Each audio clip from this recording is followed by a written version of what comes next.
Hey there everyone, and welcome to another Near Monsters video. Today we're looking at the top 10 legendaries for PvE. I've already done the one for PvP. If you want to check out that video, the link is in the description. PvE is slightly different, and you'll see that as we look at the monsters. So if you didn't know already, I do the tier list on the forum, so I'm basically going to be following this.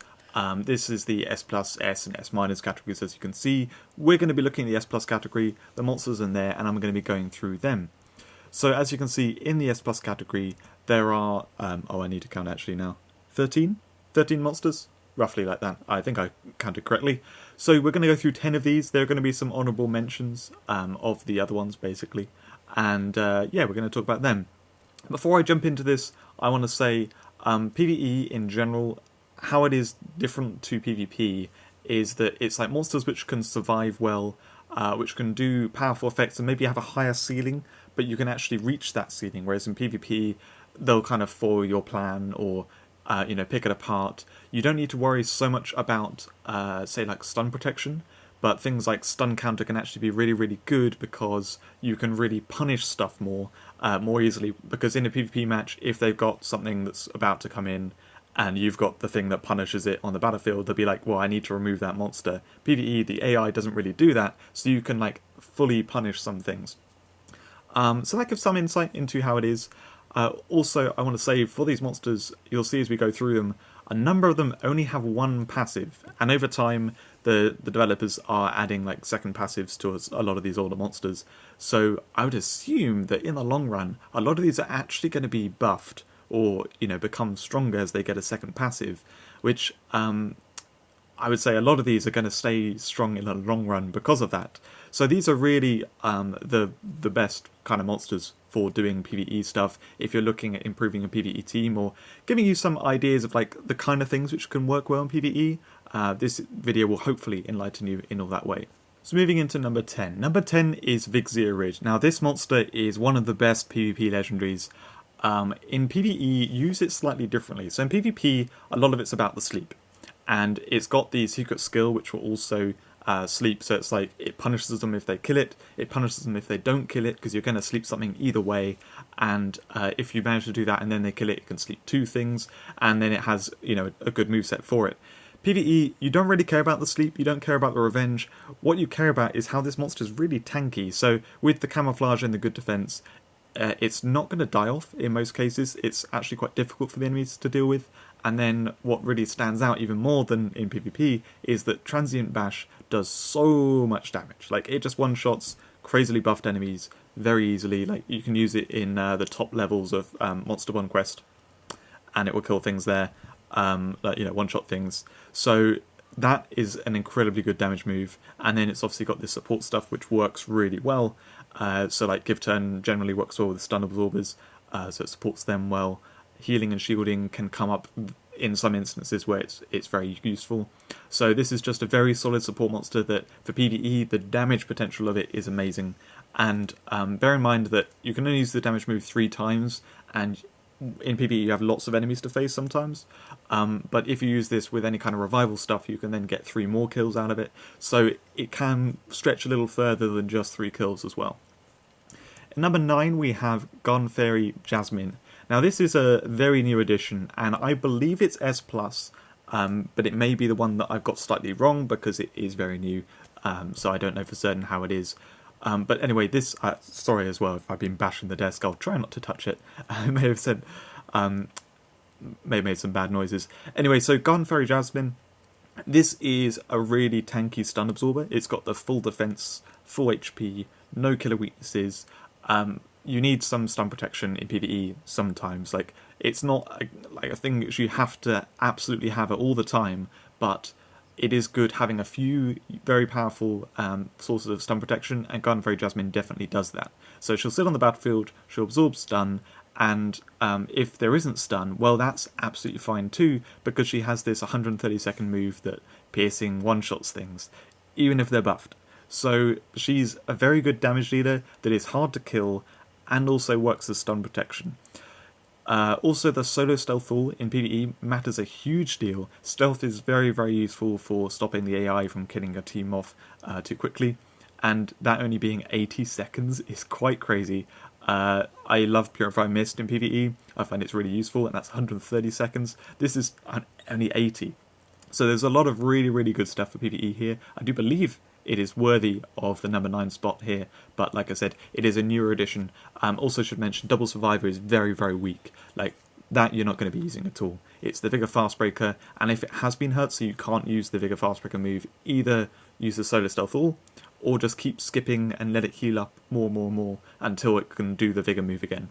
At number 8 we have Glorionyx. Now this is a case of one of these slightly older monsters that only has one passive, and so it may even be buffed in the future. This did get a really nice buff though not too long ago, which is why it's actually strong enough to be on this list. At number 8 is a surprisingly high position for a monster like this.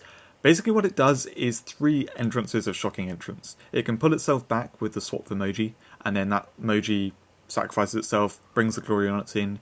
It's not quite fast enough to actually chain completely, where they don't get any turns. They have to be a bit further out of play because the emoji takes a while to get a turn. But ultimately, this is really nice stun that if you have it behind some sweepers, so you set up your sweepers, you start going with them, they kill 1 or 2 of your monsters and get to the Glorionyx. Glorionyx comes in, stuns the enemy team, you then pull it back, get the stun going, and your sweepers are all set to go. So they just start killing through the enemy team while you're keeping the other monsters out of play with the stun that keeps coming back in. I don't know if you could see with my fingers there. So it gives you just lots of breathing room for doing what you want to do, a lot of stun in one monster, and the really cool thing about this as well is that the Moji has both Purify and Heal All, so there's a lot of instances where actually that's really useful. So not only does it stun that stuff, but like during that time you can get rid of Purify, or it just automatically while doing that heals up your team, which in PvE I would say the AI doesn't just spam hit all, but there are some instances where it will just damage your monsters a bit, and so having the regular healing or just a little bit of top up can be really useful for helping your monsters survive that bit more, especially if they're like a charged sweeper and you want them to be staying alive. Yeah, Glorionyx is just brilliant for that, and it can become a sweeper in itself. Like after it's done the pulling back and stuff, it can do Time Strike and charge Bloodcrave. That's not always going to happen, but I've certainly found when using Glorionyx, it's really, really good for just helping your team win a battle, rather than it being, necessarily a sweeper itself. Also worth noting, in Dungeon Challenge, this is like one of the best monsters because it can, get so much stun in itself. It can heal up your team. Like there are certain events where this kind of monster works really, really well. Number 7, we have Delegazar. Now, Delegazar is yet another monster with only one passive. At some point, this may get buffed. I don't know, though. But anyway, this monster, there are a lot of sweepers in the game, and this could just be seen as yet another sweeper. But what makes this really good, especially in PvE, is the Time Strike with Excessive Force is stupidly good when you skip behind a monster. PvP, they're just going to skip right back, but in PvE, the AI will just attack. So it's so easy to get kills by just skipping behind something and then time striking it. And then, that is like the most reliable, easy way of getting kills. And then you've got these with Chrono Killer and Stealth Bane that do crazy damage. So any targets for those, it gets kills. It's very easy to build around Delegazar and use it as a win condition. If you've seen my other videos, you would have seen me doing that, where I use it as a win condition in like time attack and stuff. And the idea is just get 2 kills in it, then do double Bloodthirst and have give turn monsters to just keep giving it extra turns. So it's a sweeper that you can build around really easily. It just generally works very well with that reliable time strike killing. And yeah, other than that, it hasn't got much else going on, but that is good enough that I think it really puts it above a lot of the other sweepers for PvE. They just don't quite have that same reliability and build around for powerful, powerful teams. So far we've talked about monsters that really support a team or you build around it. Well, from here on we're going to talk about monsters which can kind of be an absolute win condition. They can just win you a battle by themselves, either with a little bit of building around them or just slapping them in a team and they work. So Angel Lion, this is the one which is like a bit iffy in saying that, but from number 5 onwards it's definitely going to be the case. So Angel Lion, where this becomes really just a win condition, is when you face stun.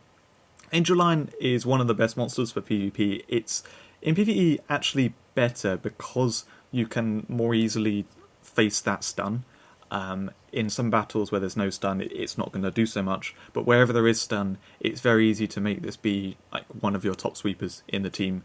Retribution does great damage that you can usually get kills like that, and then it obviously protects you from stun, it can protect you from some sleep or poison. Comes up a bit less, but basically this is like a stun counter sweeper that just, does the job when stun is there.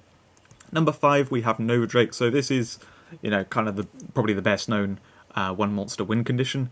So what makes this crazily good is the raw bloodthirst that's just so fast. So you grab a couple of kills on this, and then it can just start killing through the enemy team stupidly fast. One thing that I would say as an extra note to that is that you can actually use Nova Drake to charge other monsters' blood moves really, really easily. One of my best PvE teams, which I'm actually going to do a video about my favourite and best PvE teams in the future, maybe a couple of videos, I'm not sure exactly. But one of them is built around Nova Drake, and it's in 5th position, but the idea is I sort of set up the enemy team to be stunned, or to have things that can be killed off by Nova Drake when it comes in. Nova Drake grabs 2 kills, and then it uses its raw bloodthirst to kill through the enemy team, but also put things to hold ground, so all my other monsters with blood moves can then charge those, and then suddenly everything's a sweeper. So it does that, which I don't think it really does so much in PvP. PvP, it's more like about the stun wave, and maybe use it as a win condition with raw bloodthirst, but PvE you can actually use it in that other dimension as well. So you can also build around it with the Enrage and Assisted Dusk. It just does a lot. This monster can really be a win condition, and it does take a bit of building around. It's not just like throw it in and you win with it. It's not always going to work, but it's definitely worthy of the 5th spot in this list. At number 4, we go to a monster which, again, has only one passive. This may be made even stronger in the future. So this one passive is actually really, really good. Dreamy Entrance, it's a clone monster. Wraith Captain is, without a doubt, one of the best monsters for PvE in the game. It is a one monster win condition. You can use it in all types of content. Doesn't matter how tough the enemies are, as long as you can sleep lock, this is the monster to sleep lock. It does a better job than Goldtail and other sleepers in the game. This is just amazing. So it comes in, will sleep one thing, sleep double, can sleep more things. The thing you want to do most first is the Blood Cone next, so that you can get multiple Wraith Captains, or just otherwise, if this Wraith Captain dies, then there's another one that comes in. And yeah, basically it just sleep locks and then kills things with Dream Hunt, or your other monsters kill through the enemy team. Won't always work, but it's definitely very powerful. I've won so many battles with this, even when the enemies are really, really heavily buffed. Going on to number 3, we have Shiva Dragon. This is probably no surprise to many people, however it is yet another monster with only one passive, so this may even get buffed at some point. It's not great in PvP, doesn't really do the job there, but in PvE, this is just really good for keeping your team alive. So use it with whole ground monsters, and then the HP sharing just keeps them all alive, basically. If something else can heal your team, then that's even better, because you can keep pumping a bit more health in. So they're not all just like very close to whole ground, and also like if they do a hit all when all your monsters have whole ground, they can all just get put to whole ground, and that's where Shiva Dragon can swift life flip all to get them all back to full health, but it can only do that one time. Purify obviously is great too, and the Crescendo Strike, you charge it up and you win. You can build around Shiva Dragon pretty easily with like sleep or stun. It's basically anything to control the enemy team, and then you can win with this monster. It's not like the strongest or best thing to do, but it is for some events like Game of Hordes. It's really good in that. So yeah, Shiva Dragon, solid monster. Very, very good for PvP, and without a doubt, one of the best. At number 2, we have Aura Dragon. This should come as no surprise to most people as well. Aura Dragon is just crazy for PvE. People even use it in PvP, even though it's not like, it's like reasonable but not amazing. I don't think this really needs too much explanation. It's just the reincarnation. So as things die, they get reincarnated at the back of the team. Use it with anything that wants to be revived, any death revenge, anything like that. You can use it with protectors, that works well.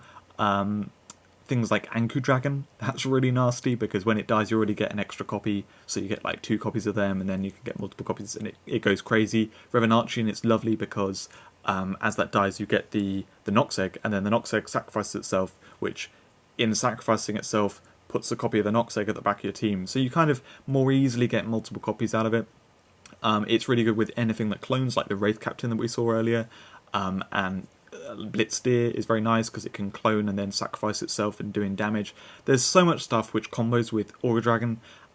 It's just clearly incredibly good. It rules Ultimate Challenge because the kind of value that you can get out of this, it just cannot be copied by any other monster in the game. So yeah, this is really, really good for PvE. If you don't have Aura Dragon, cross your fingers and hope that someday you'll get it, because it's an absolute must, and it's a lot of fun to play with, I find. So now we move into the honourable mentions before we go to number 1. There's going to be 4 honourable mentions here, because I do want to capture some things which are used in PvE that, or you can build around, that are very effective. So the first up here is Atrahasis. This is very similar to the Aura Dragon that we just saw. I think it's a lot weaker than than Aura Dragon. I have them both at S+ in general. At some point I may lower this in PvE, just because I've never found it anywhere near as effective as Aura Dragon. Aura Dragon, it's like guaranteed revival stuff that happens as things die. Just as the enemies attack, you don't have to like line anything up.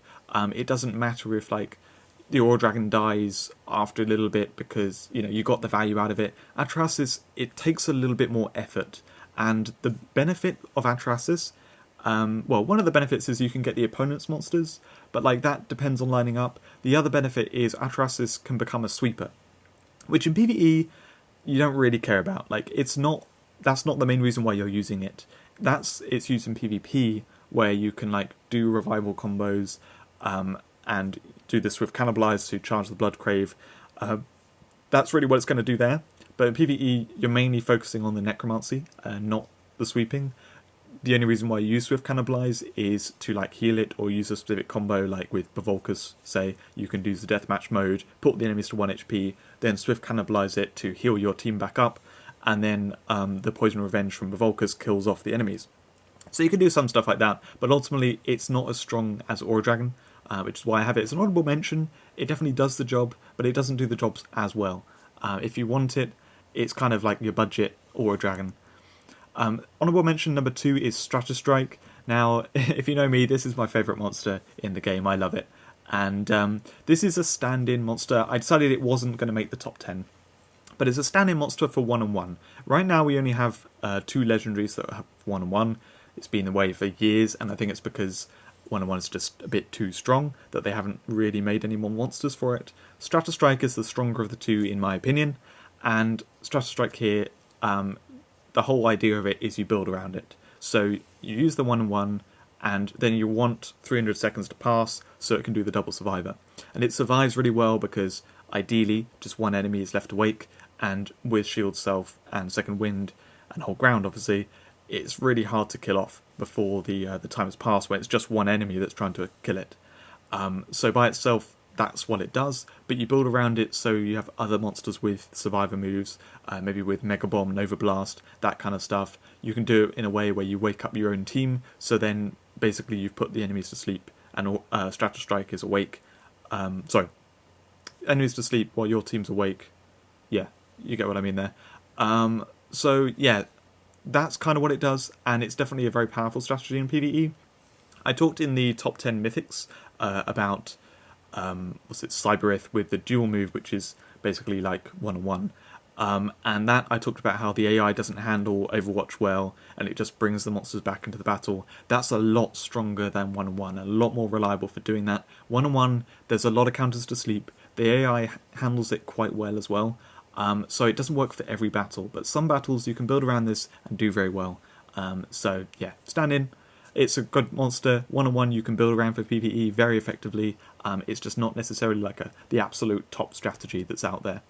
Honourable mention number 3, this is talking about another kind of strategy that's going on, that is Crescendo. We mentioned this with Shiva Dragon. You can build around it by like controlling the enemy team, and then you just build up the Crescendo and it becomes a win condition. You can do that kind of with Polar Boss too. It's actually best if you do it with both Shiva Dragon and Polar Boss. They work really nicely together because Polar Boss also pumps a bit of health into your team to keep them all alive. Leogeist is, I would say, the standout strongest one, other than Shiva Dragon, for the team support. Because Leogeist, in a similar way to Angel Lion, if there's any stun in the enemy team, it's just very, very effective. You can use the Crescendo Blast to kill things much faster than Crescendo Strike, and then get the turn with stun to then, keep going. Leogeist doesn't always work, but I do find it's very strong in PvE. Like both these monsters here are in the S category. They actually have the same tier list categories as S in general and S in PvP. So these are definitely like up there. They're just a little bit outside the top 10 for me. And Leogeist has that same use as Angel Lion. So you can build around these, you can throw them in a team, and they'll work really, really well. Crescendo is definitely a powerful thing in PvE. And honourable mention number 4 is Gear Tyrant. So Gear Tyrant, this is like an old favourite for a bunch of people. I don't know how many people still use it nowadays, but it's definitely very, very strong. It's very much a build around monster. It's no good in PvP. You want to use this in PvE with a sleep lock or that kind of thing. So you're not letting the enemies get turns, and then they'll just naturally die over time because of the auto death sentence. So it's very much a sleep lock monster. You build around it like that, and it can become a win condition like that. It's just a bit harder to do nowadays because there are a lot of counters to sleep, and you can do stronger stuff. You can build around other things where it's not just kind of all in on this, strategy that can be countered. But yeah, Gear Tyrant's definitely very strong, worth a mention, and it is in S+ for PvE. It just missed out on this top 10 list. So now it brings us to number 1, which is without a doubt Tenebrae. Tenebrae, or I should say Tenebris is the correct way, but I like to call it Tenebrae. This is without a doubt like the best monster in PvE. If you didn't have one as a shared monster, I would highly recommend putting one as a shared monster. I will friend you because I want to use Tenebrae in PvE. I have this as my shared monster right now, and I probably will for most of the future. It's just so powerful. So what this really does is it just keeps cloning itself before the enemy team can take it out. It's been buffed kind of naturally because what they when they first designed this, clone monsters used to come in with half speed. So this is kind of designed to have 30% speed, but it actually has 60% speed, which means that it has a very small window where the enemies can kill it before it clones, and its clone move is very fast, and they come with like the 25% health, so it's not just 1 health, and when they come in, they stealth your whole team, so they support each other, they stop them all from dying off, and they have powerful enough moves to one-shot enemies. When you're going against like super buff stuff, it doesn't one-shot, but it still does considerable damage, and Tenebrae can just win battles by itself, single-handedly. If you can steal an enemy's buff Tenebrae, you are easily going to win, and if you pick it as a friend monster, then you've got like 2 Tenebrae, and you're basically going to win with that. Combining it with anything that can revive it is excellent, so if you use Aura Dragon and then you have Tenebrae next in line, that is perfect. My favourite lineup there is like a Revenarchian first, then Aura Dragon, and then Tenebrae, and those 3 monsters can basically win a battle. So what we're going to go to now is actually a video clip of me using Tenebrae. So as you can see here, it's at 1 level 115. I was using my Perpy team for doing this, and this enemy lineup was not good. There were 2 camouflage monsters, then a stun immune came in. They killed my Perpy right at the beginning, so my strategy's out the window. So now I'm like, okay, the next win condition is Tenebrae, so let's just hope Tenebrae does it. And they in fact killed my Aura Dragon, so I wasn't able to get any extra copies of Tenebrae or other things. So yeah, it's really all down to Tenebrae now, and I've got the entire enemy team to go through. So what I'm doing here to win with Tenebrae is I'm trying to leave certain enemies that are less of an issue for Tenebrae. So you'd think that like hit all moves are the thing to leave because they'll just hit the stealth. However, the way it can line up is they'll hit all, they'll remove the stealth from everything, and then another thing will hit all, and then that's going to kill like all of them. So actually what you want to leave is something like this Pyramid Golem Pyramid. That is like the ideal thing to leave, and I'm leaving the Twiggle, even though that's like quite a fast sweeper, because it's blocking the solo Bloodcrave on the Neramid. So what Neramid's going to do is it's just going to repeatedly use the double Light Bane that hits 2 things. So that's going to get messed up by the stealth really horribly. And the Twiggle's going to kill things, but those 2 monsters I can kind of leave, and I know they're not going to cause me too much trouble. And then I need to maybe find something else that isn't going to be that much of an issue. The monsters coming in, they're not like a huge issue. The only thing is like there's a moment that we're coming up to now where I know that the enemy's going to try and kill off my Nox Egg, and I can't do much about it. So they do actually kill off the Nox Egg. They like to target Nox Egg kind of early. And as you can see, they don't really target the new Tenebris properly. So I'm just able to keep cloning. I have both of the Tenebris alive still. And, you know, spoiler here, but I win the battle. So this is kind of how it goes. It takes a long time for these really tough battles where I'm not, you know, I'm like 3-shotting the enemies. And I know I said that I was leaving Twiggle there for the Shadow. I'm not playing perfectly in this clip. Like, that's just kind of an idea. I'm telling you the general strategy. I'm not necessarily following it in this battle. But yeah, you want to leave monsters which aren't too much of an issue for your Tenebris, and then keep killing off the other ones, and you can win like that. I don't think there's too much more to say. You can see I've just sped it up now to get to the end of the battle, but they just cannot kill this Tenebris. And they're killing off the other monsters in my team, so it has gone near to the back, but I've nearly killed off all the enemies. Tenebris just god level for PvE, way better than any other monster. I don't know if we will see another monster that's stronger than it. It's kind of an unintended strength because it can clone so well. But anyway, that's it for this video. I hope you enjoyed it, and I'll see you in a video soon, which will be the top 5 legendaries in Earth, Fire, and Holy. So I'll see you then. Bye.